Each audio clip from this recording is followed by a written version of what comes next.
The Scramble for Africa was a feverish and tumultuous period of history, a dramatic chess game played out on an entire continent by the great powers of Europe. It all began in the late 19th century, a time of burgeoning industrialization and imperial ambition. Africa, a land rich in resources and diverse cultures, was largely uncharted and unexplored by Europeans. But as the Industrial Revolution roared across Europe, the hunger for raw materials and new markets intensified.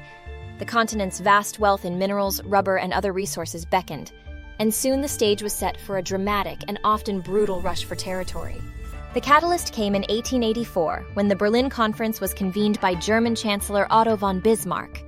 Representatives from 14 European nations gathered not to prevent conflict, but to carve up Africa like a cake, each staking their claims to vast swathes of land with little regard for the indigenous populations or existing borders. The rules laid out at the conference were clear. Any European power that could establish control over a part of Africa could claim it, provided they notified the other powers. This set off a frantic race with explorers, missionaries, and soldiers plunging into the African interior to plant flags and establish colonial rule. Britain and France emerged as the leading players, their rivalry defining much of the period. The British, with their naval superiority, sought a chain of colonies stretching from Cairo to Cape Town. In contrast, the French aimed to link their territories from the Atlantic Ocean to the Red Sea. These ambitions led to tense standoffs, most famously the Fashoda incident in 1898, where French and British forces confronted each other in Sudan, nearly sparking war. Meanwhile, King Leopold II of Belgium pursued his own ruthless agenda in the Congo.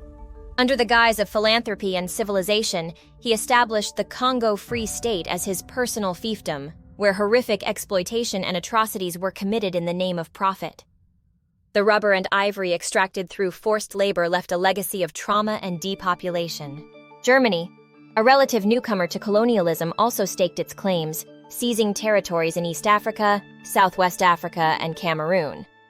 Italy, eager to join the imperial club, targeted Libya and the Horn of Africa, though their efforts often met with resistance and setbacks, such as their defeat by Ethiopian forces at the Battle of Adwa in 1896.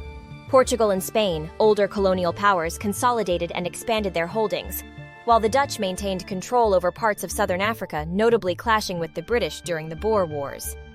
The scramble was marked by treaties and territorial adjustments that paid little heed to the cultural and ethnic landscapes of Africa. Borders were drawn arbitrarily, splitting communities and merging disparate groups, sowing seeds of future conflicts. For the indigenous peoples of Africa, the scramble brought profound and often devastating changes. Societies were disrupted, economies were reoriented to serve European interests, and resistance was met with military force.